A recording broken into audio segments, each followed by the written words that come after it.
Boa tarde, meus amigos e minhas amigas. Hoje, dia 20 de novembro, venho com muito orgulho anunciar a vocês a instauração de 3 grandes projetos de lei nesse Dia da Consciência Negra. Sabemos que cuidar do meio ambiente, tornar nossas finanças mais saudáveis, com maior empenho para uma gestão responsável e, sobretudo, garantir acesso à internet para todos, independentemente de raça, de credo, de etnia, de orientação sexual, enfim, independentemente de qualquer condicionalidade inventada ou ditada por seres humanos, nós temos a responsabilidade de fazer projetos que transformem a realidade dos nossos amigos negros e negras desse país, para que eles convivam num país em que o meio ambiente é respeitado, todos eles têm o direito ao livre acesso à internet, inclusive os pobres periféricos, internet livre, justa e acessível, sobretudo nos rincões do nosso país, e também todos e todas, indistintamente, tenham um lastro de confiança nas nossas finanças, que, já no desenrolar desse vídeo, vou explicar o porquê a gente tem que renovar essa legislação financeira, que é de 1934, muito antiga, e precisa ser atualizada conforme as necessidades atuais. Pois bem, meus amigos, o primeiro projeto de lei aqui que eu vou falar, dos 3 que eu gerei, que são os mais importantes para o programa Por um Rio de Direitos, né?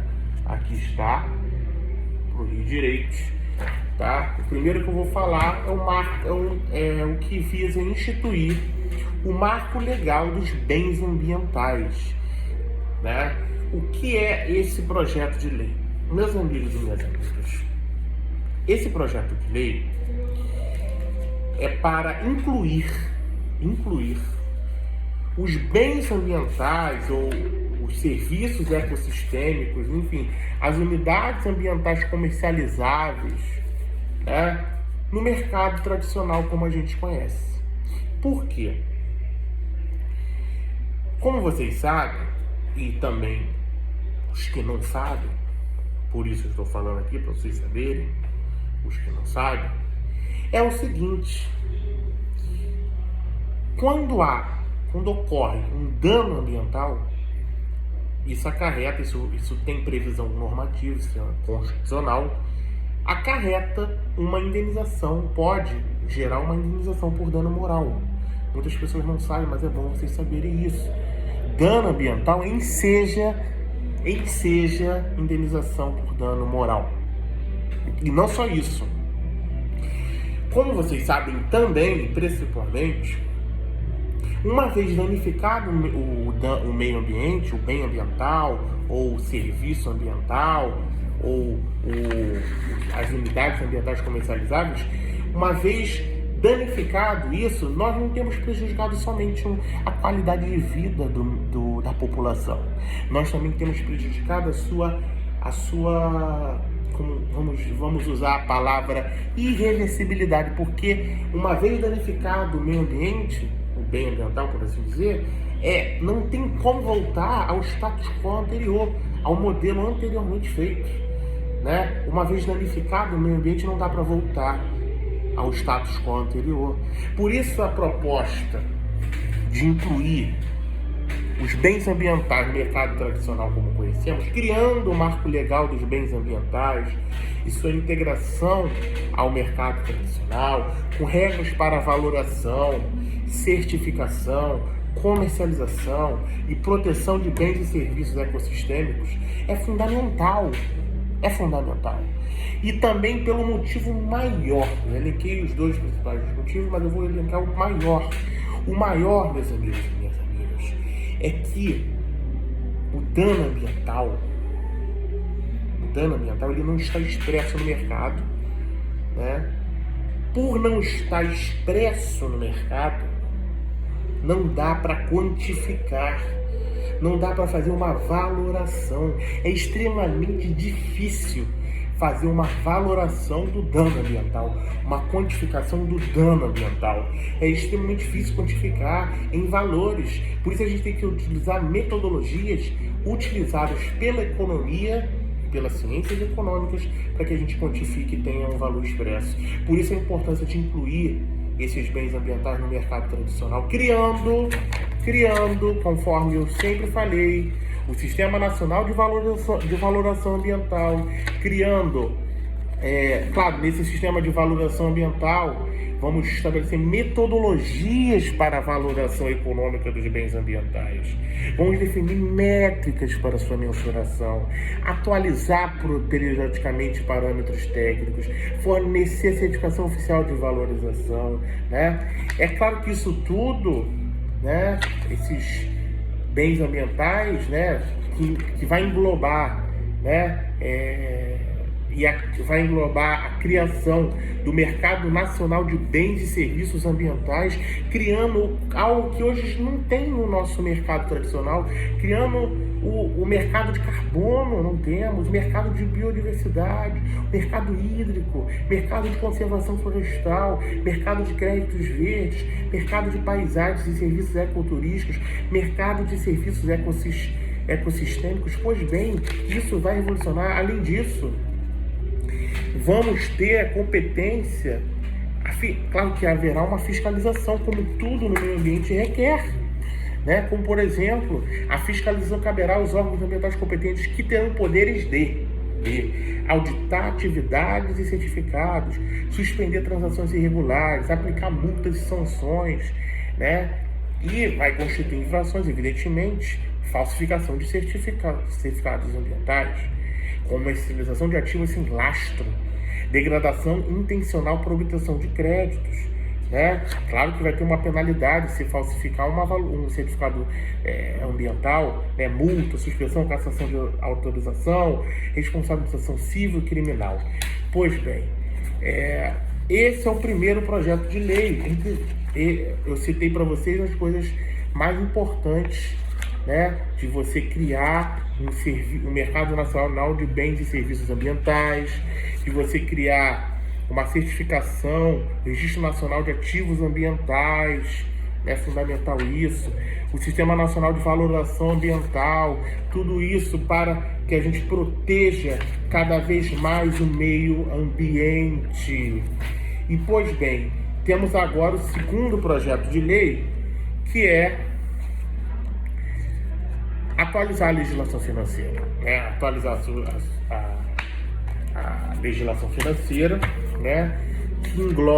Que deve englobar, tá? Para que a gente atualize a legislação financeira, a gente vai ter que fazer algo extremamente recomendado já tem um tempo, né? A gente vai ter que alterar a lei 4.595 de 64 e a lei 6.404 de 1986 para estender a cobertura do Fundo Garantidor de Crédito, que está aí na televisão devido ao escândalo do Banco Master, às debêntures emitidas por sociedades anônimas e da outras providências, né? A inclusão das debêntures no rol de instrumentos protegidos pelo Fundo Garantidor de Crédito visa o quê? Fortalecer o mercado de capitais dos pequenos investidores, né? Ampliar a segurança do investidor pessoa física, reduzir o risco sistêmico, democratizar o acesso a títulos de dívida corporativa no Brasil, que precisamos de uma democratização disso. Atualmente, por quê? Aí que eu quero chegar com vocês. Atualmente as debêntures não são cobertas pelo FGC, pelo Fundo Garantidor de Crédito. Isso não tem. O que desestimula pequenos investidores e restringe o financiamento privado das empresas. A medida permitirá, isso é importante dizer isso aqui, aumentar a liquidez, ou seja, vai permitir que a gente aumente cada vez mais a transformação de ativos em dinheiro circulando na economia, reduzir custos de captação, estimular o crescimento econômico, né? E, claro, isso vai aumentar a proteção, porque tudo que a gente quer é que esses pequenos investidores, esses emissores, inclui-se na proteção do FGC, as debêntures simples, não convertidas em ações, emitidas por sociedades anônimas, desde que sejam registradas na Comissão de Valores Mobiliários, sejam escrituradas e custodiadas em entidade autorizada pelo Banco Central, sejam destinadas a investidores de varejo, os pequenos investidores, né? Que esse é o grande intento aqui, proteger os mais vulneráveis, os que mais precisam dessa proteção. Contem com a classificação de risco por agência registrada na CVM, tá? E aquela mesma coisa, de até 250 mil por CPF, enfim. E tem que aderir, né, para obter a proteção, a cobertura do FGC, vão ter que a companhia emissora aderir formalmente às normas do Fundo Garantidor de Crédito, né? Isso é o mais importante. E debêntures convertidas em ações não se aplica, debêntures participativos e debêntures de infraestrutura não se aplica. Mas é importante salientar que o Banco Central e a Comissão de Valores Imobiliários vão atuar em parceria, em cooperação para supervisionar as companhias emissoras, fiscalização e adequação das informações fornecidas aos investidores, garantir a transferência do mercado de debêntures garantidas, né? E agora esse é o objetivo do segundo projeto de lei, estender o FGC, a proteção do FGC, a cobertura do Fundo Garantidor de Crédito às debêntures de sociedades anônimas. O que são debêntures? São títulos de dívida emitidos por empresas, por bolsas, enfim, são emitidos, né, pelo mercado financeiro. O intuito é fortalecer o mercado dos capitais. E, por fim, a terceira grande proposta, grande projeto de lei, que é instituir o Programa Internet Popular para Todos. Meus amigos, toda a minha ação por um Rio de Direitos de Modernização Presente, que já teve presença no terceiro Prêmio Top Uninter, no quarto Prêmio Top e no quinto Prêmio Top, visou a democratização e a tecnologia cívica. Então, é importante frisar que criar um programa de internet popular para todos, falar de infraestrutura digital, falar de mais tecnologia cívica para desburocratizar e não criar um programa popular de acesso à internet seria incoerente, sobretudo nos rincões do país. Então, a ideia é instituir o programa Internet Popular para Todos, usando os recursos do Fundo Universalizante de Serviços de Telecomunicações, tá? É o FUST. O FUST é o Fundo de Universalização dos Serviços de Telecomunicações. Ele será financiado, esse programa, pelo FUST, por dotações orçamentárias da União, emendas parlamentares, parcerias público-privadas, que é a minha grande bandeira, uma das, e doações de organismos internacionais. O objetivo, ofertar um plano de internet popular, garantir a qualidade mínima e não discriminação de tráfego, manter transparência nos preços e velocidade de entrega, participar de auditorias periódicas. E todos os preços, vai ter um monitoramento do cumprimento das metas, vai ter uma avaliação de qualidade de preços, vai ter recomendação de ajustes regulatórios quando necessário, vai ter um relatório anual de transparência, pois bem. E as várias informações, além do FUST, Fundo de Universalização de Serviços de Telecomunicações, como financiamento, uma das opções de financiamento, temos um plano nacional de conectividade popular, com metas obrigatórias, 98% dos municípios conectados com fibra óptica até 2030, 100% das escolas públicas com internet de alta velocidade até 2028, ampliação da cobertura de 100% para áreas rurais até 2032, além do financiamento, a implementação do programa será realizada por meio de parcerias com empresas de telecomunicações, lembra do FUST, convênios com estados e municípios, uso de fundos setoriais, especialmente o FUST, incentivos fiscais para provedores regionais, tá? E, além disso tudo, a ideia é ampliar 4G, 5G, e pessoas inscritas no CAD único do governo federal terá direito ao plano de internet popular com algumas orientações, velocidade mínima de conexão de 30 MB, podendo ser ampliada por regulamentação, tarifa social máxima limitada a R$ 25,00 mensais, modem fornecido sem custo de aquisição e isenção de multa de fidelidade.